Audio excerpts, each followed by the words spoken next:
तो चलिए हम लोग शुरू करते हैं। बहुपदों पर अभ्यास हम लोग कर रहे थे, तो एक दूसरा अभ्यास हम लोग शुरू करते हैं कि बहुपद के जो शून्यक हैं यानी कि जो मूल हैं उनमें और जो गुणांक हैं x के साथ में जो लिखे होते हैं उनमें क्या संबंध है। तो इसका हम थोड़ा सा एक सूत्र देख लेते हैं एक द्विघात समीकरण के लिए। अब द्विघात समीकरण का जो मानक रूप होगा हमारा ax² plus bx plus c, ये हमारा द्विघात समीकरण का मानक रूप है यहाँ पर। यानी कि x² का गुणांक है a, x का गुणांक है b और अचर पद है हमारा c। और अगर इसके हम मान लें यहाँ पर कि इसके जो शून्यक हैं या मूल जो हैं हम मान लें यहाँ पर कि एक मूल अल्फ़ा और दूसरा मूल बीटा है, कुछ भी मान सकते हैं। अब ए बी सी यहाँ पर ऑलरेडी लिखा हुआ है एक्स और वाई, तो हम अल्फ़ा और बीटा मान लेते हैं। तो जो योग हो जाएगा हमारा, किसका योग? शून्यकों का योग, अल्फ़ा प्लस बीटा। ये हमें सूत्र याद करना पड़ेगा, अल्फ़ा प्लस बीटा बराबर माइनस बी बटे ए, यानी कि एक माइनस का निशान, एक्स बी मतलब एक्स का गुणांक, ए मतलब x² का गुणांक। और मूलों का जो गुणनफल हो जाएगा हमारा यहाँ पर अल्फ़ा इंटू बीटा यानी अल्फ़ा बीटा। तो अल्फ़ा बीटा का मान हो जाएगा हमारा c बटे ए। c मतलब अचर पद, a मतलब x² का गुणांक। तो a जो है ये दोनों में हमारा बटे में है और योग में हमारा माइनस के साथ में b है यानी कि x का गुणांक, और गुणा में जो है हमारा c है यहाँ पर अचर पद। तो ये सूत्र है यहाँ पर, इसको हम याद रखेंगे और इसी से जो है हम आगे लगाने की कोशिश करेंगे सवाल को। तो हम यहाँ पर देखते हैं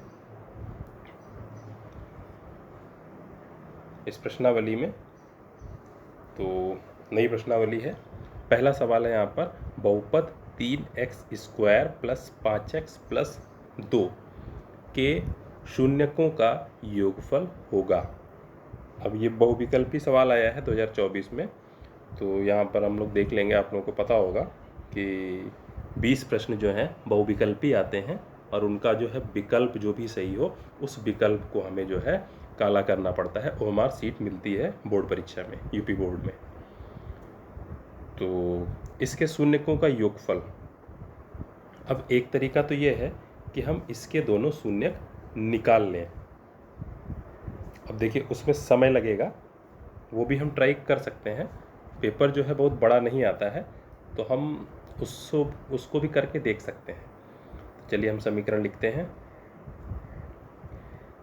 3x² प्लस 5x प्लस 2। अब इसे गुणनखंड करने के लिए एक तो धराचार्य विधि, दूसरी हम गुणांकों के गुणा करके फिर उनसे टुकड़े कर लें। और तो हमें निकालना हुआ यहाँ पर वही, अच्छा हम देखें यहाँ पर तो x² का गुणांक है 3, अचर पद है हमारा 2, तो 3 और 2 की गुणा कर लें यानी कि 6 आया। 6 के हम टुकड़े करें जिनका योग या अंतर 5 आए, तो 6 के टुकड़े 1 गुणे 6 हो सकता है, 2 गुणे 3 भी हो सकता है। अब 1 और 6 अगर देखें तो इनका योग तो 7 हुआ लेकिन अंतर 5 आया, यानी कि 6 में से 1 घटा देंगे तो हमारा 5 आया। और 3 और 2 देखें, 3 प्लस 2 इनका भी मान 5 आया। तो जैसा अभी तक हम पिछली प्रश्नावली में करते आए हैं कि हमें जो x का जो गुणांक है वो हमें ऐसे चाहिए कि वो योग या अंतर 5 बन जाए। अब 6 माइनस 1 से भी बन रहा है, 3 प्लस 2 से भी बन रहा है।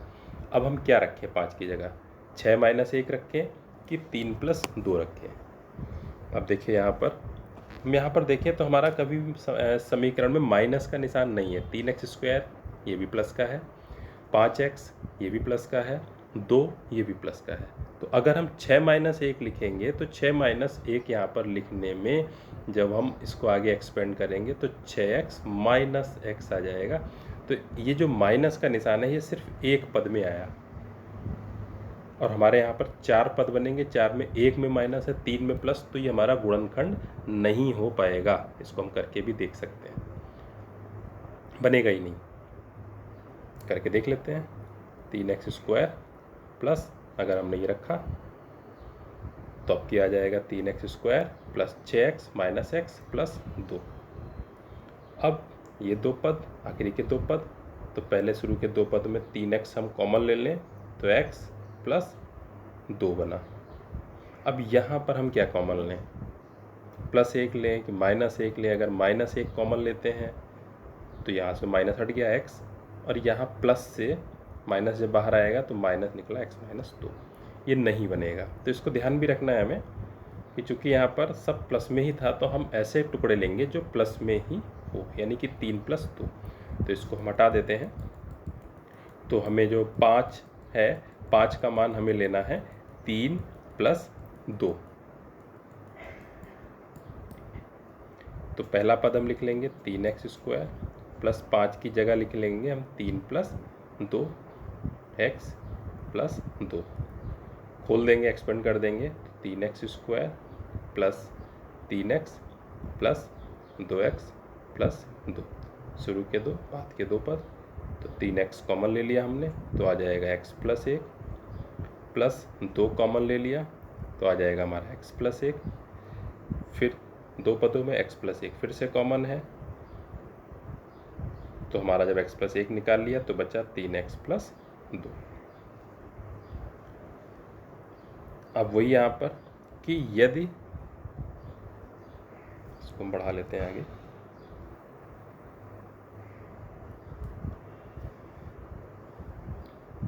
यदि x + 1 का मान 0 है तो x का मान हो जाएगा -1।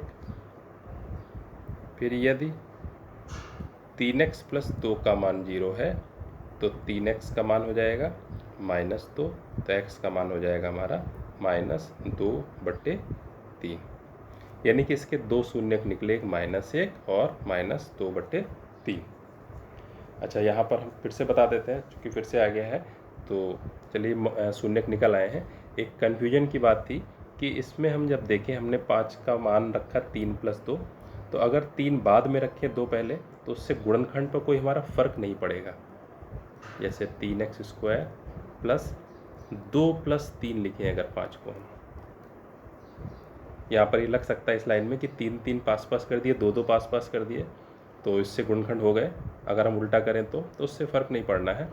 तो 3x² plus 2x plus 3x plus 2।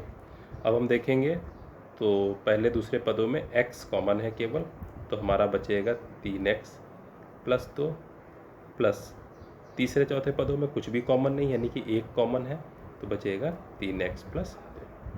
फिर से हम देख लेंगे तो 3x प्लस 2 कॉमन, तो पहला बचा हमारा x, बाद में बचा 1। देखिए वही गुणनखंड आ गया यहाँ पर, x + 1 और 3x + 2 जो यहाँ पर थे। तो इस तरह से निकालें, चाहे धराचार्य विधि से निकालें, तो हमारे ये शून्यक यही आएंगे। अब बताइए, तो धराचार्य से भी निकाल करके हम देख सकते हैं हम लोग। तो इसको हम धराचार्य से निकाल के देख लें। वैसे बहुत ज़रूरत है नहीं यहाँ पर, तो हम लोग देख सकते हैं धराचार्य से भी निकाल के। तो हमारा जो प्रश्न था,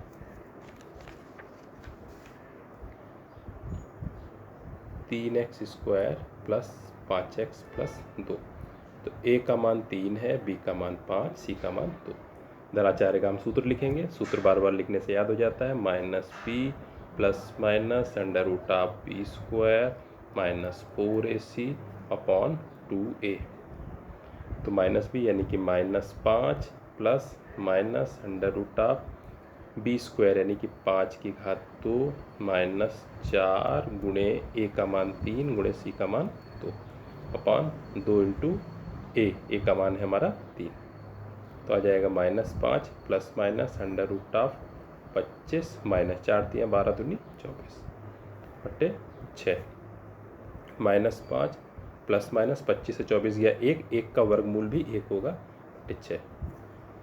अब प्लस चिन्ह ले लेते हैं अगर, तो -5 + 1/6 यानी कि 4/6 काट देंगे इसको, 2 दूनी 4, 2 3 6, तो -2/3 आ गया। माइनस चिन्ह लेते हैं तो -5 -1/6, -5 -1 जुड़ जाएंगे तो -6/6 काट देंगे, एक चेक कम से यानी कि -1 आ गया। तो यहाँ पर हम देख रहे हैं मूल हमारे वही निकले हैं जो पीछे निकले थे, -1 और -2/3। तो -1 और -2/3। क्या कह रहा था प्रश्न में? कह रहा था ये जो समीकरण है इसके शून्यकों का योगफल, यानी कि अल्फा प्लस बीटा दोनों का योग।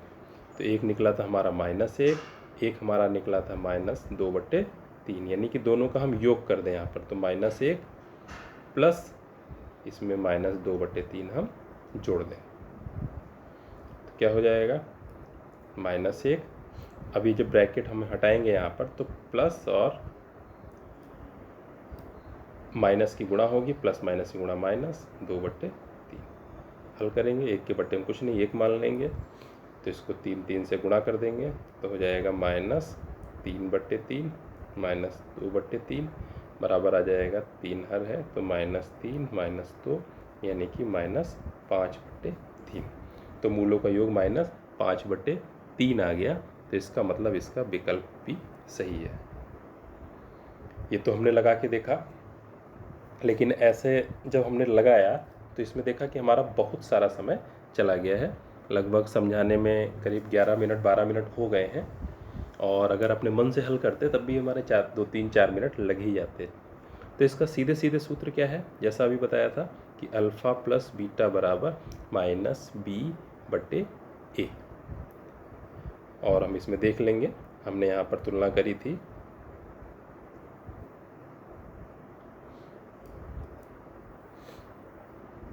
इस सवाल में 3x² + 5x + 2, इसमें हमारा a का मान क्या है, दराचार वाले में जब लगाया था तो a का मान है हमारा यहाँ पर 3, और हमारा b का मान क्या है, b का मान है हमारा यहाँ पर 5। अब हम आगे आ जाएंगे तो a का मान था 3, b का मान है हमारा 5,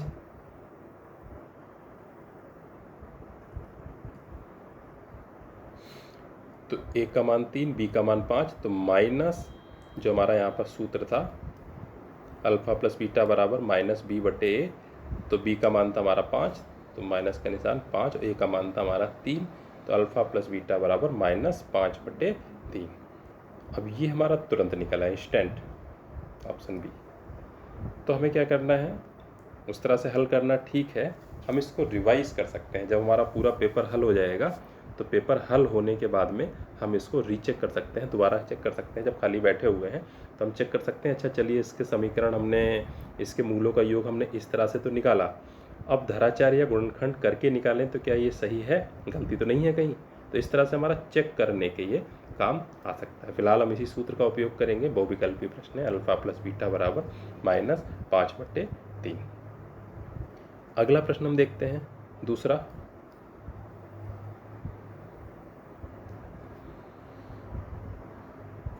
तो दूसरा प्रश्न है, बहुपद 2x² + 5x + 3 के शून्यकों का योगफल। तो ऐसे ही है, 2x² + 5x + 3। अब हम यहाँ पर देखें, अगर इसकी हम जो हमारा मानक रूप होता है ax² + bx + c से तुलना करेंगे तो a का मान 2, b का मान 5, c का मान 3। अगर पूरा समीकरण एज इट इज लिखते हैं, ax² + bx + c से तुलना करने पर तो a का मान हमारा 2 आ जाएगा, b का मान 5 आ जाएगा, c का मान 3। ये बहुविकल्पी है, इसमें लिखना नहीं है, वैसे प्रश्न आएगा तो हम लिखेंगे कि a बराबर 2, b बराबर 5, c बराबर 3। योगफल, शून्यकों का योगफल, तो ये हम यहाँ पर शून्यकों का योगफल, जब थ्योरेटिकल आएगा पार्ट तो उसमें लिखेंगे शून्यकों का योगफल बराबर -b/a। तो क्या हो जाएगा, -b का मान है 5, a का मान है हमारा 2, तो -5/2। तो इसमें हम देखेंगे यहाँ पर -5/2, ये a वाला विकल्प यहाँ पर सही है, तो हमारा विकल्प हो जाएगा ये a वाला सही हो जाएगा। तो इस तरह से अगर हम देखें यहाँ पर तो हम इसी तरह से सूत्रों से ही लगाएंगे, फिर यही कोशिश करेंगे। ठीक है, इसके बाकी प्रश्न जो है हम फिर अगले वीडियो में हल करते हैं।